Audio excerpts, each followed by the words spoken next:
say, how did I get here? How am I still here? Everybody watching on your couch in the living room, help me say, I call it grace, grace, hey. Grace brought me here. It's certainly my personal belief that it is by the grace of God we are in each other's company today. You're locked inside another of our specially packed, informative, educational, and entertaining Jamaica Magazine program. Thank you so much for joining us. I'm Adrian Atkinson, your guide for today. Coming up, get the facts on breast cancer and so much more. Don't go anywhere. We'll be right back. The public sector touches the life of every single Jamaican. And that is why the government is transforming the way the public sector operates by making better use of technology to improve the delivery of public services, by improving the compensation of public sector workers to attract and retain the skills needed to run a modern and efficient public service, through the training of workers to drive performance, innovation, and decision-making, by reducing waste and eliminating corruption, and other measures to make sure the country gets the best value from every dollar spent. The government of Jamaica is building a better public sector for all. October is recognized as Breast Cancer Awareness Month. How much do you know about it? Watch now and get the facts.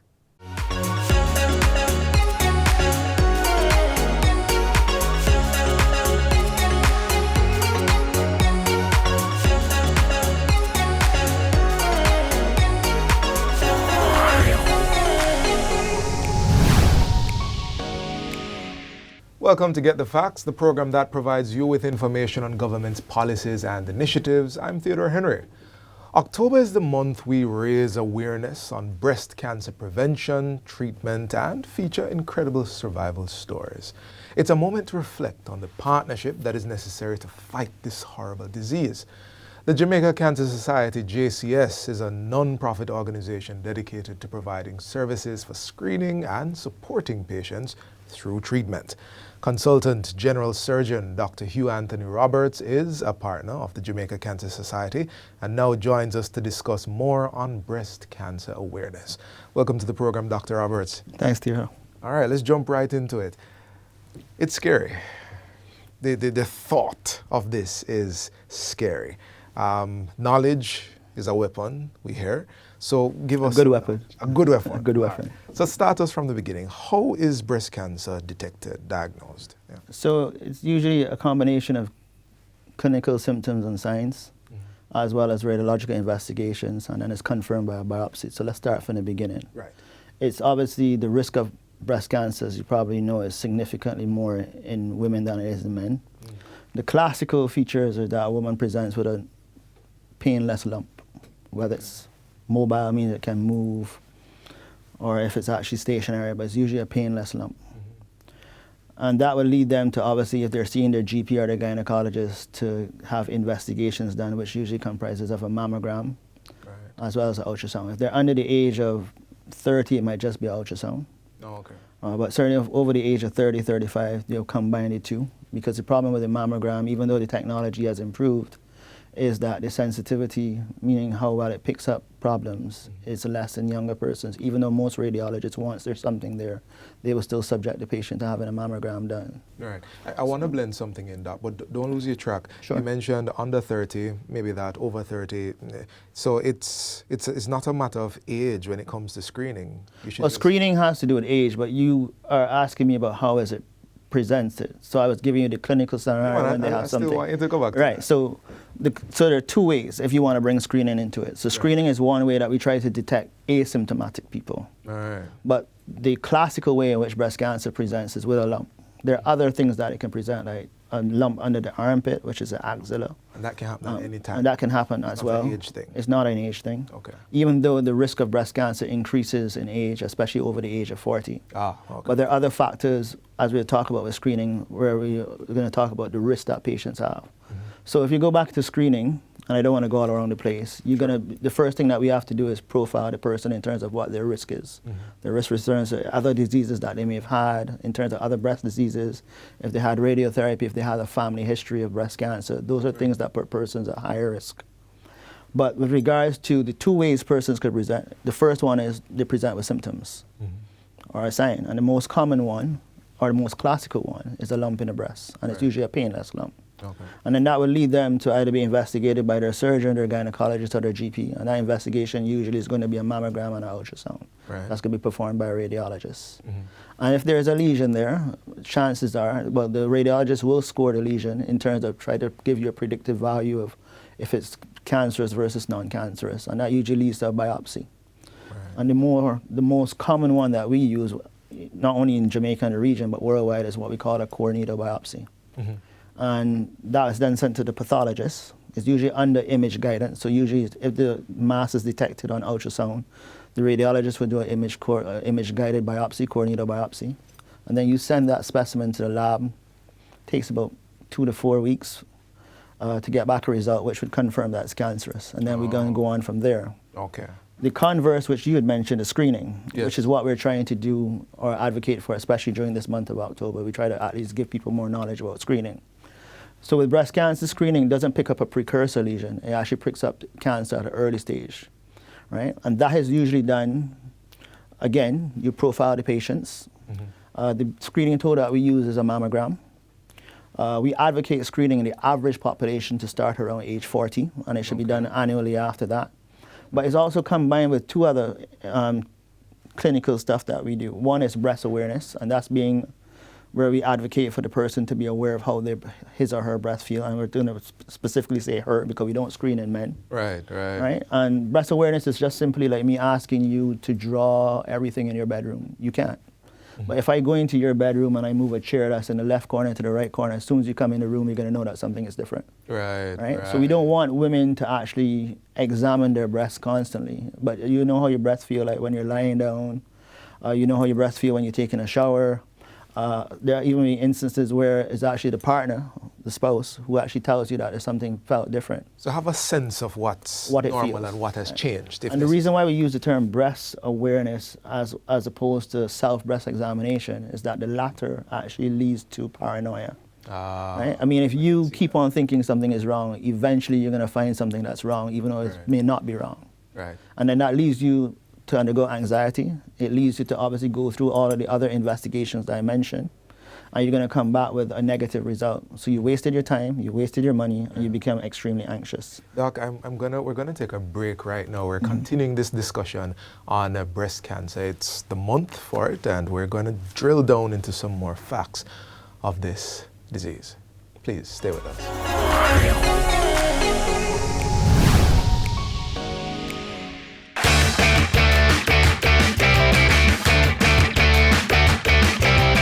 It's time again for the JIS Heritage Poster Competition. Are you a secondary level student? Design a digitally or illustrated poster on the theme Echoes of Freedom, tracing Jamaica's path from colonialism to republic. Let's see your best design. Lots of prizes to be won. Visit jis.gov.jm for competition guidelines. Registration is now open and closes October 31. The JIS Heritage Poster Competition 2023. Enter today.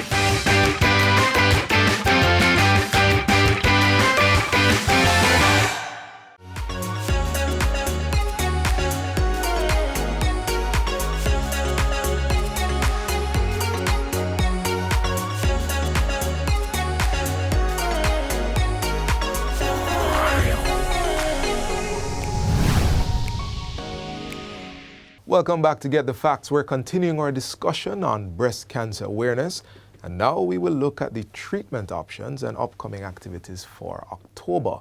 And as context to all of that, Doc, what's the statistics in Jamaica? So we feel about 8 to 12% of the female population is at risk for development of breast cancer in their lifetime. Right. As I said to you outside of this conversation, we have developed a breast cancer or breast oncology service at Kingston Public Hospital. Give a shout out to Dr. Jason Copeland as well. And we are actually gathering the stats. We've seen over 250 patients so far. So we're using that as a pool to get stats in terms of and other information as regards to breast cancer. But what I can tell you is, if you look worldwide, you always hear about screening should start at age 40, right? It's not true, actually. There are actually some countries, European countries, that start screening at 50. There was a time where America actually wanted to push their figures to 45, but we can't do that for a number of reasons. So even though we have an 8 to 12% lifetime risk amongst women, when you look at the actual stats of women who have breast cancer, in North America, their median age is around 59. Right. Our median age is about 6-7 years younger. You actually have about a third of the persons in Jamaica who have breast cancer actually develop it under the age of 50. Oh. And sadly, another 17% under the age of 40. So if we were to move that screening age up, you're losing 17% plus another probably 4, 5, 6%. Right. So the only reason why I think that we can't screen at an earlier age is because, as I told you earlier, that the mammogram is not as sensitive as you get younger.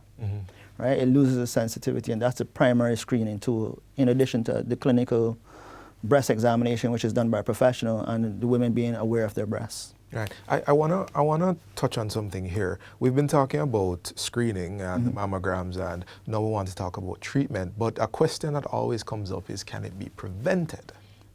It's unlike some cancers where you actually have precursor lesions, like for example with colon cancer. You're actually screening to find what we call benign polyps, adematous polyps. You don't have that with breast cancer. You don't have that. What we advocate is that women try to lead a healthy lifestyle. So no smoking, healthy diet, exercise. But we can't find an actual precursor lesion. What we do find are risk factors. So we divide risk factors into those that are modifiable and those that are unmodifiable. Right. Unfortunately, the unmodifiable risk factors are the ones that cause the highest risk. Being a female is the highest risk. Okay. As you increase in age, and sadly your ethnicity as well. And why I say sadly is because we are in a country that's primarily black population, and then you also have a high Indian population as well. And you find that those two races actually have a higher risk of breast cancer at an earlier age, and it's more aggressive compared to a Caucasian population. This is why we're trying to get our own stats and present our own data, which people have been doing, but we're trying to get more. Understood. So something is detected. We've gotten the news of the worst. What's the treatment options? So treatment is what we call multidisciplinary because it takes different angles. You're talking to me as a surgeon because I'm supposed to be the primary person. And why I say supposed to be, because surgery is involved. You want to remove the mass, which means you could either remove the lump or remove the breast. The other surgeon who is usually involved outside of a breast or a general surgeon is a plastic surgeon.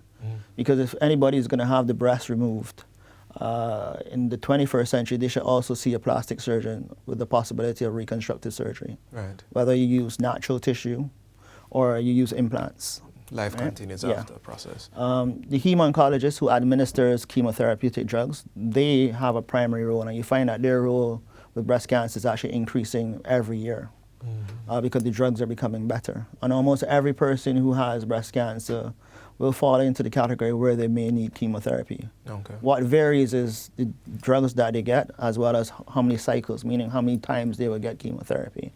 And that's dependent on how advanced the tumor is, the cancer is, in terms of whether it's stage 1, which is early stage, versus something like stage 3. Right. And then it also depends on the grade of the tumor, which is how aggressive it is. So there are a lot of factors that determine what medication they get.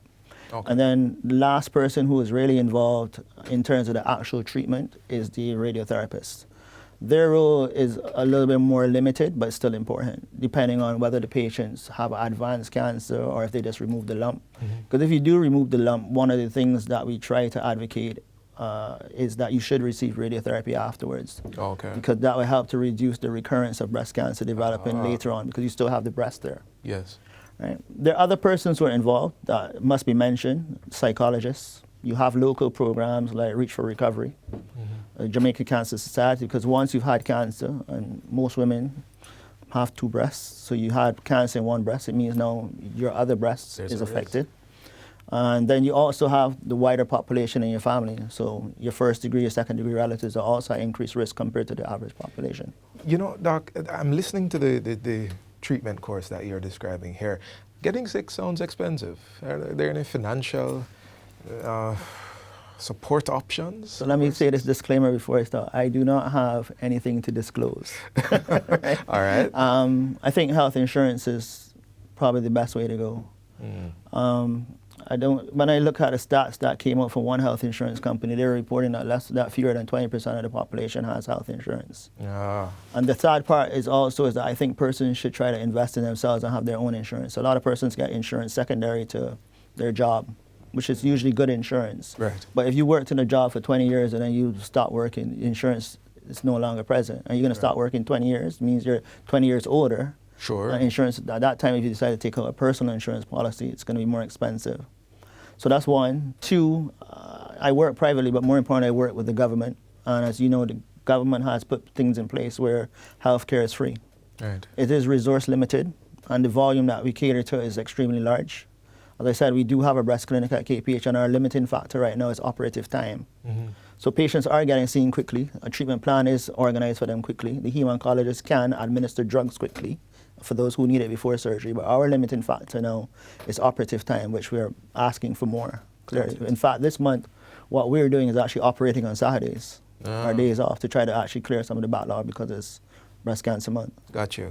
Well, thank you for the tips and the insight. We're in the last few seconds of this interview, and I'd like you to just speak directly to our audience. Give us a little insight into what's going to be happening for October in terms of The Cancer activities. Society. Yes. Well, what we're doing here, I'm not the only person. You'll see other persons in the surgical field, oncology field, radiotherapy field, even persons who've experienced breast cancer just trying to spread the word about breast cancer. They make mammograms affordable. They actually help us with our clinic as well as best as they can. Right. I also think that what we need to recognize is even though we're talking about breast cancer in the month of October, this is something that goes on for the other 11 months. So even though you might talk about colon cancer in February or March, you might talk about prostate in September, these are things that need to be aware throughout the year. Right. And I just encourage all women, especially if you're over the age of 40, no matter even if you're 16, you haven't done it, to get your annual mammograms done and see your gynecologist or your GP or even your surgeon to have your clinical breast examination done. This can also be done at your profession by an occupational nurse, health nurse. Thank you so much, Dr. Roberts. As you've heard the stats, you've gotten some advice in terms of financial assistance, you've learned about the treatment options, and one of the things I'd like to pull out is how important it is to take care of yourself and to prepare in the eventuality that such a thing may happen. So, this has been Get the Facts. Our guest was Consultant General Surgeon Dr. Hugh Anthony Roberts. I want to thank you for watching, and until next time, I'm Theodore Henry. Take good care.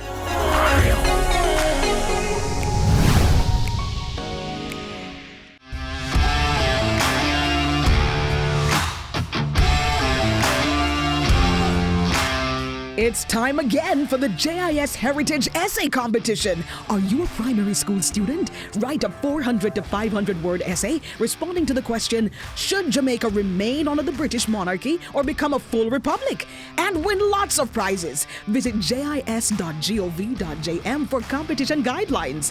Registration opens October 1 and closes October 31. The JIS Heritage Essay Competition 2023. Enter today. On September 28, 5 boys from the B.B. Coke High School carried out an act of bravery when they helped to save the life of their injured schoolmate who was severely beaten. They transported him via foot to the nearest medical facility.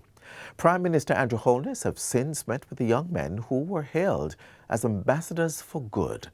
And on Heroes Day, they were each awarded with Medal of Bravery at the Independence Park in Black River.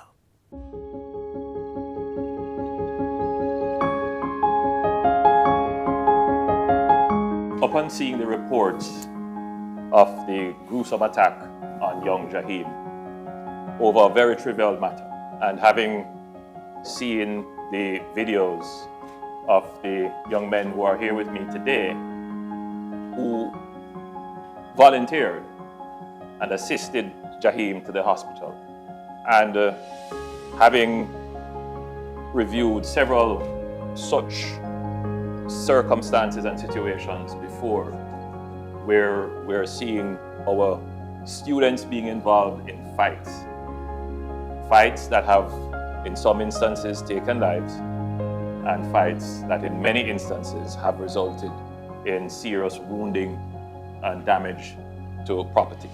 It is not often that we see the kind of response that we saw with the young men from B.B. Coke and how they assisted their fellow student. The level of social dissonance that we see, particularly in our schools, particularly with the use of violence, can sometimes lead us to believe that the value base of the society is totally eroded. What we saw being displayed is a reaffirmation that the core of our society is still good, and that there are people, young people in our society, without prompting, that will act in the interest of their fellow men. The truth is that in today's world, we see too often persons who are more inclined to reach for their cell phone to take a picture or to record an incident rather than to reach out in a positive way to help someone in distress. It puts me in the mind of the parable of the Good Samaritan, because that would be the very accurate description of these 5 young men from D.B. Cole. When we see this, we must acknowledge it, we must praise it, and particularly in our young men, we must encourage it. In acknowledging it, we also give tokens that they can have to recall this moment and to enlist them as ambassadors for good and ambassadors of positive behavior.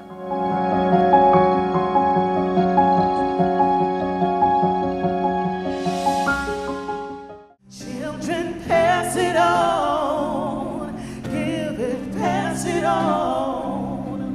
Won't you pass it on? What's in the darkness must be revealed to light. Run at here to judge what's good from bad, but to do the things that are right. On a hot sunny day, under the shadows for rescue. But as the day grows old, I know the soul of the song's gonna find to be not selfish in your doings. Oh, pass it on, pass it, pass it, pass it on.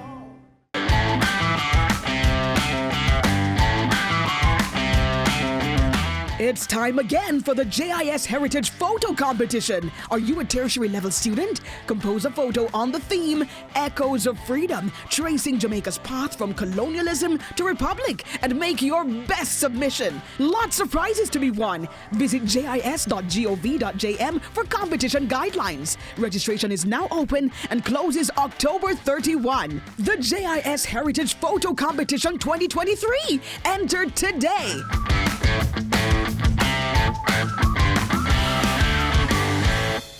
The objective of our thrust, which is to take a holistic view of mental health, to involve as much of society as possible, all of society if possible. Watch as we bring you more.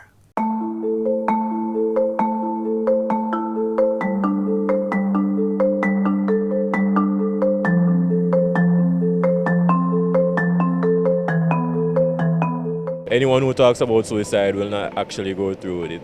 Some of them, talking about it, want to get help.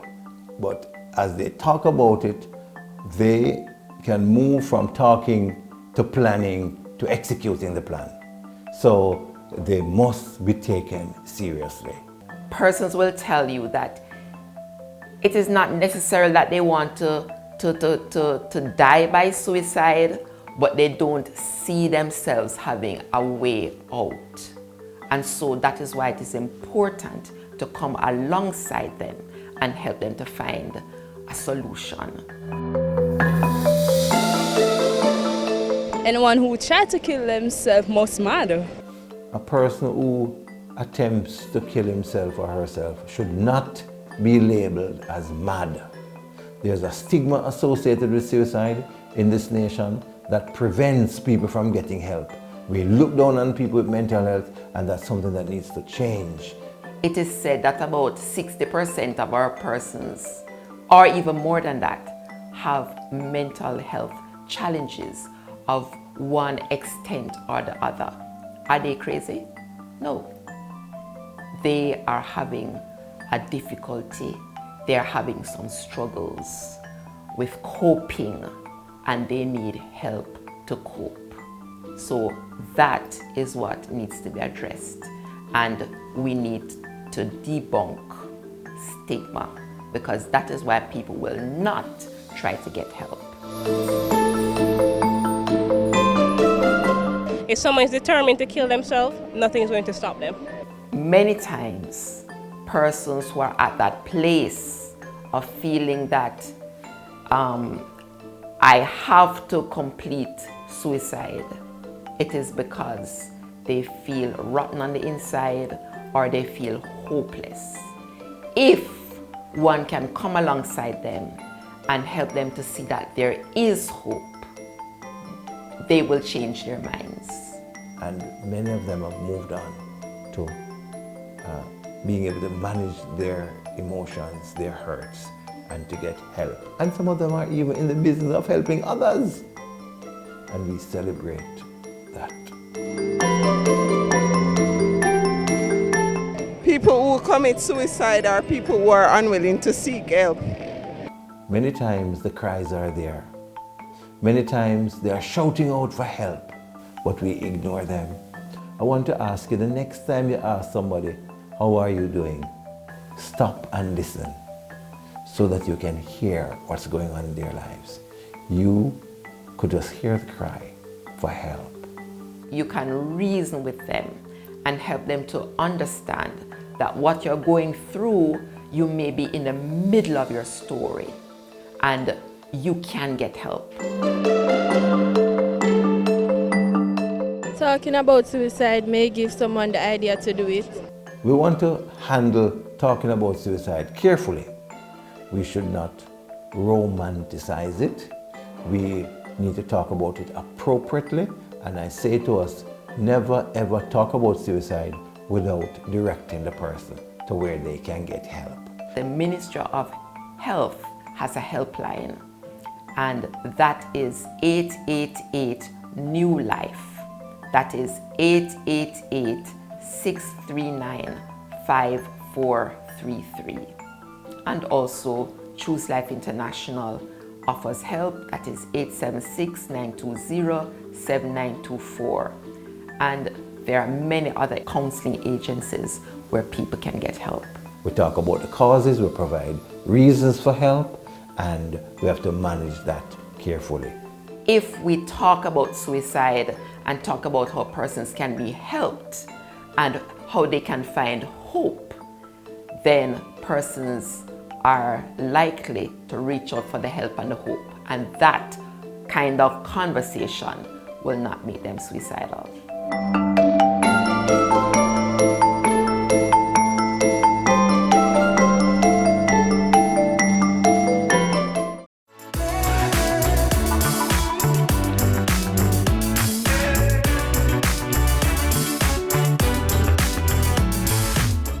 And just like that, we're signing off for today. But not to worry, you can rewatch this offering or other content like this by visiting our website, jis.gov.jm. Do join us again on this same station tomorrow as we bring another informative, educational, and entertaining package of Jamaica Magazine. Until then, I'm Adrian Atkinson, thanking you for watching. This has been a production of the Jamaica Information Service, the voice of Jamaica.